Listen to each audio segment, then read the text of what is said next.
bahwa ada sebuah persoalan besar yang terjadi di tanah ini, terutama di kantor gubernur yang tercinta, kantor yang mengatur seluruh hajat hidup, menentukan seluruh nasib masyarakat Papua, kesejahteraan orang Papua.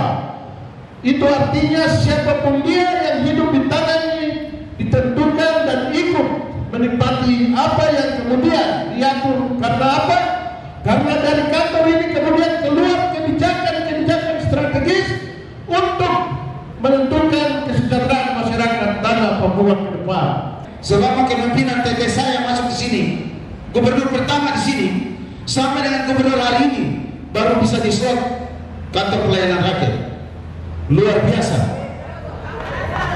Saya tidak tahu apakah di kejaksaan tinggi seperti itu, apakah di pengadilan tinggi seperti itu, apa di kepolisian seperti itu, di TNI seperti itu. Tidak ada. Mereka melayani rakyat dengan hati. Tapi kantor ini pemerintahan yang bersih, berkesinambungan antara pemerintah pusat dan daerah dalam mengawal pembangunan yang merata dan berkeadilan guna melayani masyarakat sebagai tugas utama dalam membantu pemerintah negara kesatuan Republik Indonesia sesuai dengan visi misi Presiden Republik Indonesia Bapak Haji Insinyur Joko Widodo, yaitu Indonesia maju, berdaulat, mandiri berdasarkan gotong royong. Maka reformasi birokrasi merupakan upaya pemerintah untuk mencapai good government, melakukan pembaharuan dan perubahan mendasar terhadap sistem penyelenggaraan pemerintahan, terutama menyangkut aspek-aspek kelembagaan atau organisasi.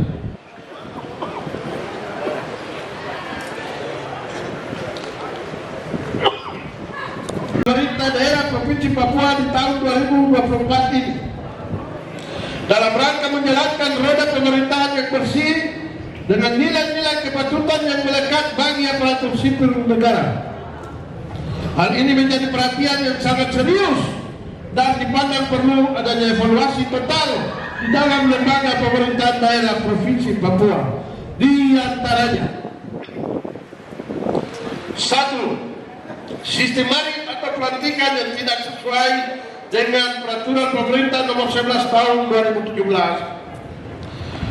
dalam kurun pemberian pangkat istimewa yang disematkan kepada saudara Ridwan Rumah Sukun, Sofian Rumah Sukun, Derek Pegemur, Sofia Monsafir yang hari ini menjabat sebagai pejabat Bupati Biak Numfor. 2. Proses pelantikan pejabat eselon 3 dan 4 tidak melalui mekanisme persetujuan teknis bertek dari BKN dan persetujuan Mendagri. 3. Penunjukan Ridwan Rumah Sukun sebagai PJ Sekda Papua pada era almarhum Gubernur Lukas NMB tidak sesuai aturan sebagaimana Undang-Undang Nomor 20 Tahun 2023 dan Peraturan Pemerintah Nomor 11 Tahun 2017. 4. Ada upaya secara tertutup dan sistematik dalam penetapan pengangkatan pejabat sekda definitif tanpa melalui proses seleksi terbuka sebagaimana yang telah diatur oleh Undang-Undang ASN Nomor 5 Tahun 2014.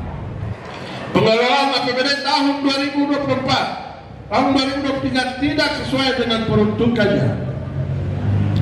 6.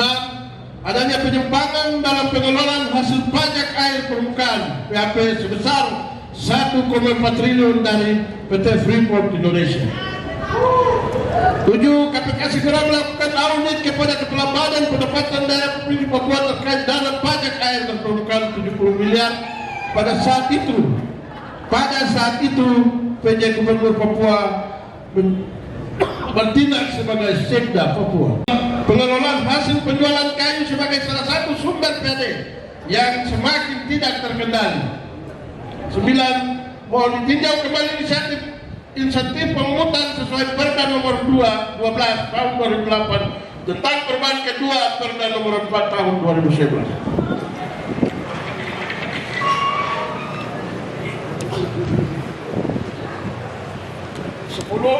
10.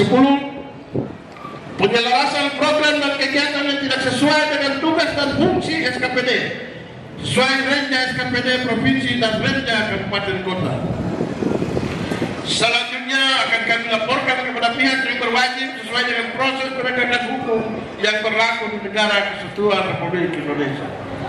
Dasar pemikiran dari pergerakan ini adalah satu, peraturan pemerintah atau PP nomor 11 tahun 2017 tentang manajemen pegawai negeri sipil 2 tahun 2021. Tiga, semangat pemekaran DOP baru perwilayah adat di Provinsi Papua. Keempat, penyajian rancangan Renja SKPD Provinsi Papua dan Kabupaten Kota secara sistematis berdasarkan Permendagri nomor 54 pasal 143 tahun 2010. Itu adalah bagian daripada permasalahan-permasalahan pokok yang kemudian terangkum dalam sebuah isi tuntutan KPKRI agar dapat menindaklanjuti temuan hasil pemeriksaan BPKRI atas laporan keuangan pemerintah Provinsi Papua tahun anggaran 2022 atas sistem pengendalian internal dan kepatuhan terhadap ketentuan peraturan perundang-undangan. Dua, kami meminta kepada Yang Mulia Bapak Presiden Republik Indonesia untuk memerintah Komisi Pemberantasan Korupsi (KPK) dan atau Kejaksaan Agung RI agar segera meminta pertanggungjawaban penjabat gubernur sebagai KPA dan KPD di pemerintahan Provinsi Papua atas temuan KPK terkait biaya makan minum tersangka Gubernur Papua Lukas NMB yang hari ini bertanggung jawab adalah penjabat Gubernur Provinsi Papua Saudara Ridwan Masuku. Tiga, kami meminta kepada Yang Mulia Bapak Presiden RI melalui Mendagri untuk memberhentikan Saudara Ridwan Rumah Syukur dari penjabat Gubernur Papua dan Saudara Derek Hedemur dari jabatan penjabat Sekretaris Daerah dan segera menunjuk penjabat Gubernur serta penjabat Sekretaris Daerah yang baru. Empat, kami meminta kepada Yang Mulia Bapak Presiden Republik Indonesia melalui Mendagri untuk segera membatalkan SK pelantikan pejabat eselon 3 dan 4 di lingkungan pemerintahan Provinsi Papua pada tanggal 15 Maret 2024 karena tidak melalui mekanisme persetujuan teknis pentek dari BKN dan persetujuan Mendagri.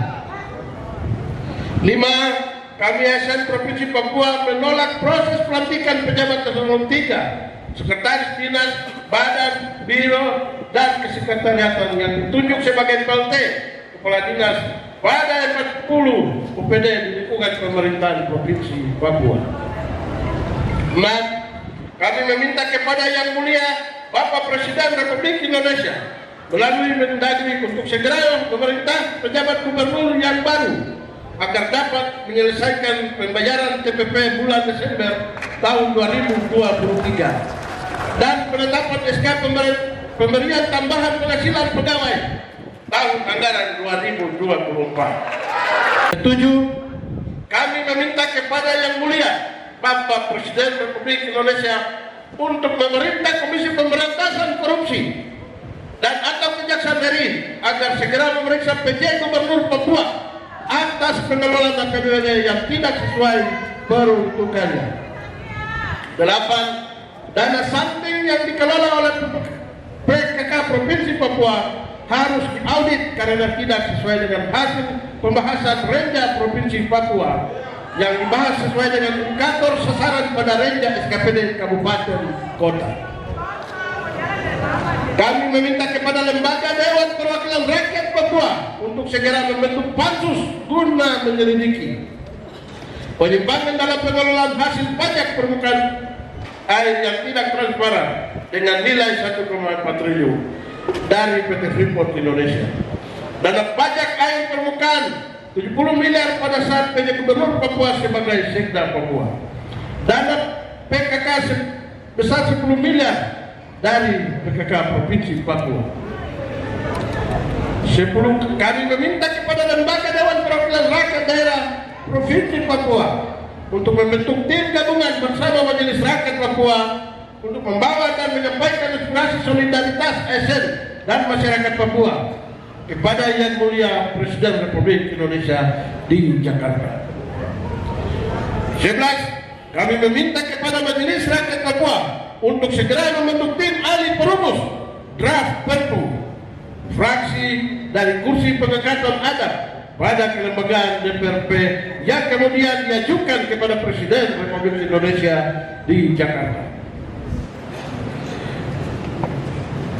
Yang terakhir akan kami menyampaikan pernyataan sikap tegas solidaritas ASN dan masyarakat Papua akan tetap menduduki kantor gubernur Papua sampai dengan waktu yang tidak ditentukan. Demikian isi tuntutan dan pernyataan sikap solidaritas ASN dan masyarakat Papua. Jayapura 25 Maret tahun 2024. Bertanggung jawab solidaritas ASN dan masyarakat Papua. Nata dan Sanai, Ketua, Benyamin Wayangkau, Sekretaris.